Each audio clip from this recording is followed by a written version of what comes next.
What are we talking about? I don't know.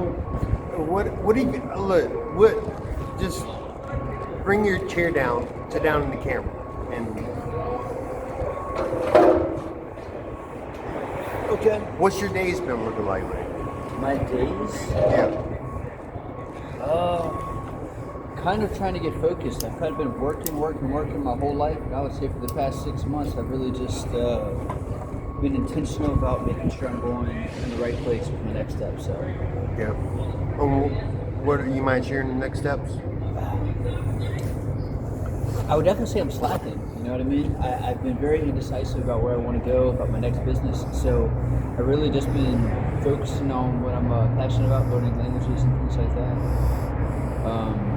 But I need to get moving a bit faster, to be quite honest, because I haven't decided. Why do you say that? Because I have like a lot of financial opportunities. I've been presented with job opportunities and things like that, but I haven't. You want a job? The short answer is no. I want to. I definitely want to earn some more money again. I want to go run a business again, and I've been offered jobs, good jobs. You know, I have a lot of skills, but I would take a job if I had the ability to pursue what I want, 70 hours a week, and if I ever had like real traction over those projects to stop immediately, I definitely would take a job, but there's none that would allow me the freedom that I need that I found. Then it's pointless. Well, You got look. a job is useful. I mean, a job definitely It is helps, useful. it helps you pay bills and eat and stuff like that. But it That takes so much definitely- away from you. That's the problem. I'd rather, for right now, at least for the short term, I'd rather be broke and misunderstood than have a job and have more money. And that's the simplest way that I could say that. Well, I mean, I make $1,500 a month in disability. I mean, explain that but I chose to be homeless again because I want to save my money. I want to get a place in Norfolk, but I want to save a little bit of my money. Well, the homeless shelters are, the winter shelters are open all, they're out. Yeah, I know where they're at. But bro, like, there's a blanket, this big ass blanket that I know. It's around the Janus Military Circle area. It's under an underpass. Bro, like, I was so tired, I wouldn't crawl up under that blanket. I slept for 24 hours. It just dead to the world. I didn't have any money, and I was all fucked up and shit.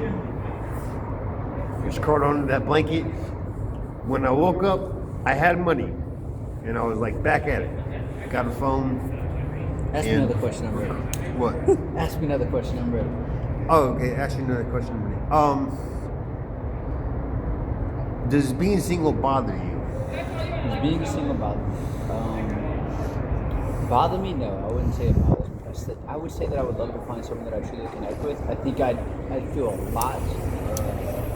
I think there's a capacity to be a lot happier with somebody that I connected with for sure. So I'm certainly not in this idea that single's the way to go forever. I don't want to be in a relationship. I think I would deeply value a real connection. And I haven't really found that in people I've interacted with recently. Yeah. And I think some of that opportunity is probably lost because it's expensive to date properly. Yeah, it is. You know what I mean? You can certainly, go on dates and stuff like that. I don't even have a car. So I definitely need to get my personal life straight beforehand. But I would say before I got to this point, I would say I needed to get to a good place spiritually because I didn't know where I was at there, so I think I'm at a good place spiritually. So I think that was just as important as getting my finances straight, if not more important. Well, do you think you think you could even handle a relationship right now? Like, seeing how busy you are. Yeah, absolutely. Good. You could. I would say even my relationships that failed. I think I navigated them well. I think I was a great partner, to be honest. And I mean, honestly, even as the relationships ended, it wasn't on like bad terms or anything like that. I think I'd be a fantastic person at this point in my life. I'm a good spouse. I'm good. I was married for 11 years, and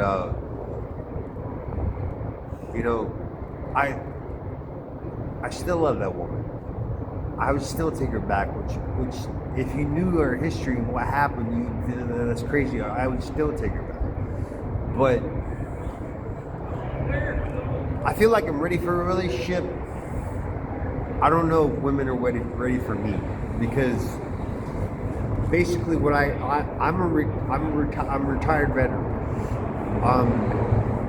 You know, I got means, I make money, I have teenage sons. Like if you got kids, they ain't nothing to me. I love kids. I actually want to have another kid. I don't know if that will happen, but there's one woman that I love, and that I die for her. But it's just not Manifesting. Huh? Not manifesting. Well, she she made her choices, and we still talk and we still love each other. Like, she knows I love her, and she told me things that I won't repeat on camera, but she's told me things that, like, I have to remind her. Like, she slips into these, like,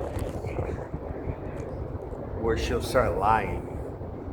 She'll be like, okay, so she's married, and so it's like, no, my husband doesn't go on my phone. No, he doesn't go on my phone. It's like, bitch, like, you told me he was texting me from, like, he took your phone, he went to the fucking bathroom, locked himself, and started texting me like a little bitch, like at 10 o'clock at night.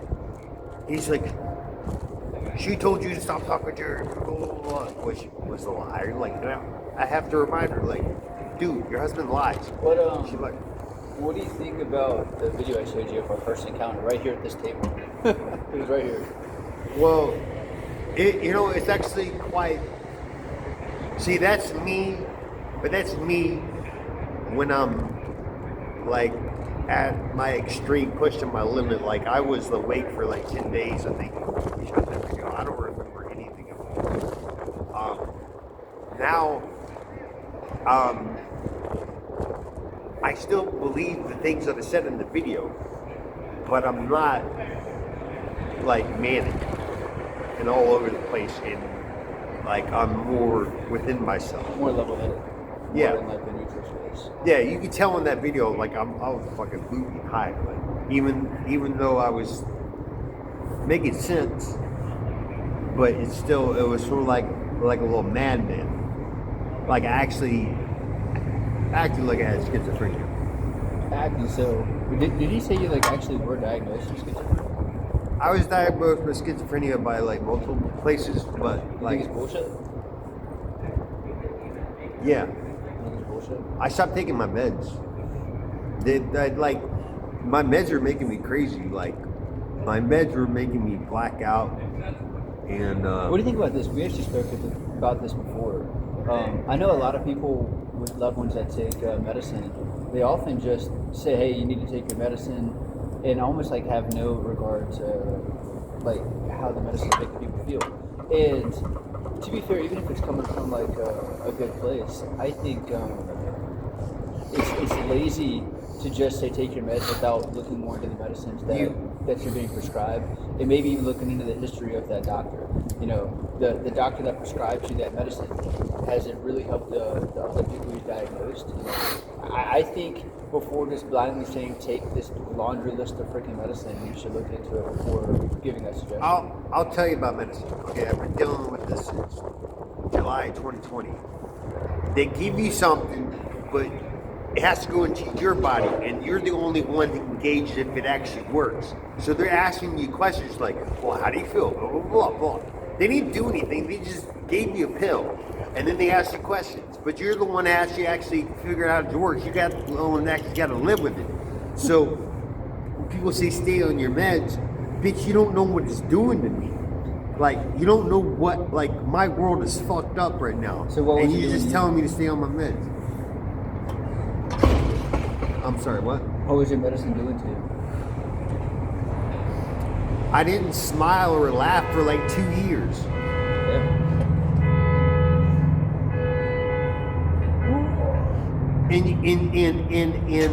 And I guess I kind of acted kind of like milder.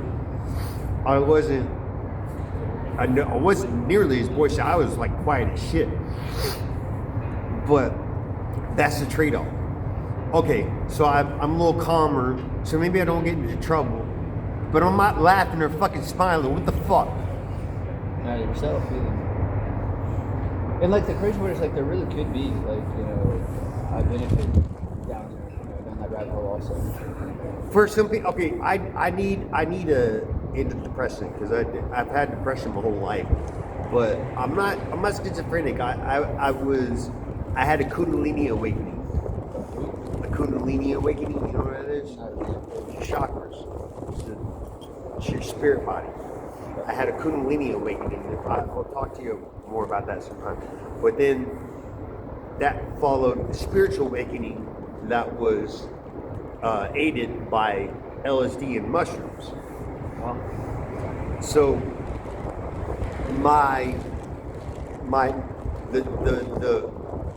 the I guess you would say the side effects I was having from that experience mimicked having mental illness.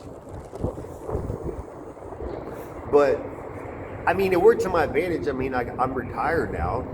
I mean, I can tell people I'm not schizophrenic, I'm an angel. I mean, who did? But I mean, I'm not going to lose my fucking disability, and I'm going to get some more disability from the VA. I just got to get a lawyer. But no, I mean, I'm set. It worked. It worked to my advantage. I had a hard fucking life. I'm a veteran. I was an over-the-road truck driver. I was dish technician for Dish Network and a trainer. Like, I delivered produce. I was a real estate agent for a little bit. I did Uber. I did all kinds of shit. Like, I was self-employed right before I was diagnosed. I was self-employed. So, I don't know. I wouldn't change any of it. Even though I've been separated from my kids for about 2 or 3 years now. I haven't seen them for 2 or 3 years. I've talked to them on the phone, but their mother lost contact with me. I lost access to the email I was talking to my boys on, so I can't even email them right now. I don't have the email contacts. I got locked out of that. So I should be flailing. I should be dying. Like, I miss my kids. Like, sometimes it just hits me and I cry. I just cry for my kids. What would you say to them if you could talk to them today? I would say, remember when we were little and we were going to Upward. Remember all the stuff that we talked about. Remember the songs that we sang. Remember the things I talked about. Remember that I baptized you. Remember that, because the reason that we've been separated is not because of mental illness, it's because your daddy is a soldier in heaven's armies, and you can't be around me right now. You just can't. What were the songs you sang together? Soon and very soon, my King is come. Robed in righteousness and crowned with love. When I see him, I shall be made like him soon and very soon. Soon and very soon, I'll be going to a place he has prepared for me. There my shame erased, my shame forgotten, soon and very soon.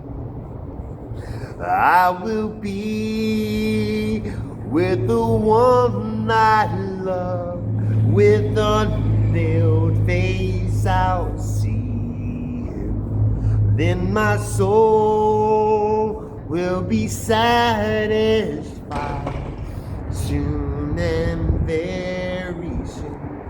That song's about Jesus. I know you're not big into Jesus, but I'm big into Jesus. Big into Jesus. I'm big into Jesus. That's cool.